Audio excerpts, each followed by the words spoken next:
Happy 82 Day, everybody. You know what that means. Good morning to you. Good Thursday morning. I'm Dejan Kovacevic of DK Pittsburgh Sports. This is Daily Shot of Pirates. It comes your way bright and early every weekday. If you're into football and or hockey, I also offer daily shots of Steelers and Penguins in the same place that you found this. Cardinals 10, Pirates 5, another bullpen blow-up last night in St. Louis. Pirates were actually leading 5-4 after a Billy Cook 3-run home run. And then, boom, boom, boom, boom, boom. David Bednar, Jalen Beeks, a bunch of guys got smacked around. The bullpen woes continued. The general woes continued. That's 3 losses in a row. It's back to 10 games under 500. And yes, it's 1 loss removed from 82. That annual event, that rite of late summer, when the Pirates just keep piling on the catastrophic history. And yeah, by the way, it actually is history. Because with this losing season, the Pirates will have had losing seasons in 28 of the past 32. You know, that's not easy to do. That's such a spectacular level of failure that it's absolutely bound to be one of the ugliest in the history of professional sports, never mind just Major League Baseball. On top of that, the current front office now has a .398 winning percentage, which makes the 2020s, this decade, the losingest decade in the franchise's 143-year history. But hey, keep everyone, okay? Make sure there's continuity. Wouldn't want to disrupt this process. And by all means, have Ben Cherington, and now Derek Shelton's doing this too, talk constantly about next season and about things they're going to do next season, specific things they're going to do, up to and including moving people around to different positions. Brian Reynolds was taking infield practice at first base yesterday. Why? Who's allowing this? I wasn't crazy about these guys making the decision to have O'Neal Cruz go out to center field. Not that I'm opposed to Cruz going out to center field. I just don't want them determining that. I want a fresh set of eyes on all of this. Most especially the team's most important players. So, you know, whenever it comes up, and this can be a general thing, why don't they just fire them now? And the comeback to that can be, well, you know, just let them finish out the season, whatever. This is why you don't do this. You would think Bob Nutting would have learned that from the Dave Littlefield, Matt Morris scenario. Remember that one? For those of you who go back a little bit? In Littlefield's final season, when he'd begun getting the rumblings that it would in fact be his final season, he traded Rajai Davis to San Francisco to, for some insane reason, swallow up this horrible 8-figure contract that Morris had with him, even though his arm was completely shot. Anyone could see this, didn't require advanced analytics. And he stuck Nutting with the bill. And once Nutting realized all of this, Littlefield was fired, but he was fired with a little bit of extra gusto, meaning Nutting was really, really mad. Well, it wasn't Littlefield's fault. He was allowed to operate as he wanted. Why are these guys doing this?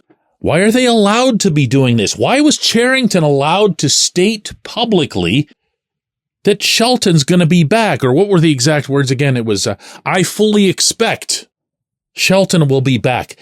No. The last time that a manager was fired in Pittsburgh, that was 2019. And it was Nutting personally in Clint Hurdle's office doing the firing. You know what that tells me? Right, it's still his call.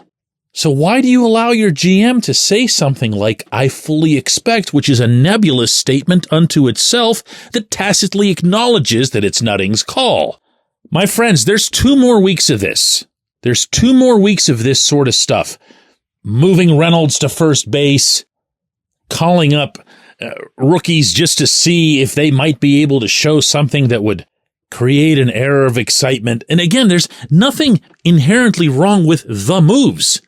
They just shouldn't be allowed to make them until the owner and the team president, Travis Williams, who holds authority over Cherington, give a real, live, and yes, public green light to these guys. This right now is amateur hour across the board. When we come back, J1Q. It's Gun Storage Check Week. Help prevent unwanted access to your firearms. No one wants their unsecured gun to be used in an accident, a suicide, or a crime. Use lockboxes, safes, and locks to secure your firearms. Learn more at gunstoragecheck.org. That's gunstoragecheck.org. Brought to you by NSSF, the Firearm Industry Trade Association.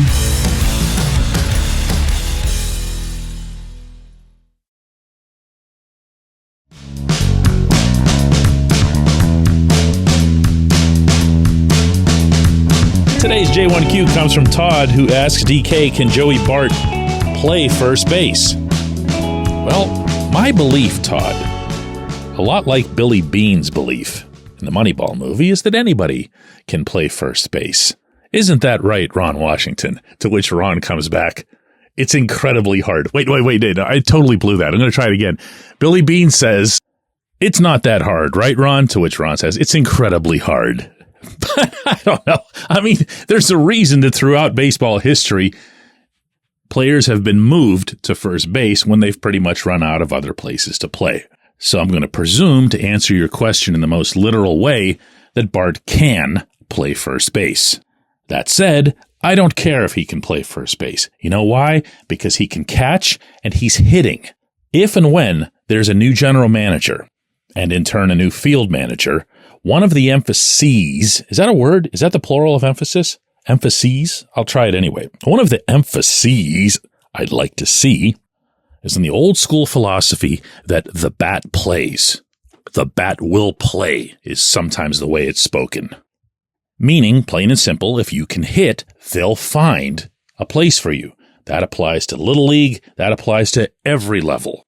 But in Bart's case, the fact that he can catch, even if he isn't, this generation's Benito Santiago or whatever, and the fact that he can hit, that to me is the beginning and the end of that discussion. I'm going to guess, though you didn't clarify this, Todd, that your reason for asking is that Andy Rodriguez had himself a really nice night in Indianapolis at the plate. Also was able to compete behind the plate for the first time since his elbow surgery. And I don't care. I don't care. You know why? Because Andy was here in Pittsburgh, and although I had faith and continue to have faith that he'll be able to hit at the big league level, he hasn't done so yet. This, to me, is the way these dialogues need to start going. Paul Skeens is here now. A competent management team recognizes that and reacts accordingly. Skeens and Jared Jones and Mitch Keller are all here now. Brian Reynolds is here now. O'Neal Cruz is here now. So the players who need to be at X position or Y position need to be the ones who can hit now. If they happen to need additional seasoning, or, if there's a change, a far higher level of instruction, then they can make like Jack Sawinski and go back to AAA and figure things out there. But Bart, and in being as fair as I can be here, that's a feather in Cherington's cap and everybody's cap. He's the catcher. It's not Henry Davis because Henry was 1-1. It's not Andy because Andy spent a few weeks atop the prospect list, the organizational prospect list. It's the guy who's swinging the bat well right now, wearing the Pittsburgh uniform. It's his job. And I'd love to see him stick behind the plate. And whatever happens to everybody else, one more time, I don't care. I appreciate the question. I appreciate everybody listening to Daily Shot of Pirates. You're absolutely nuts to be doing so. But we'll be back with another one of these tomorrow.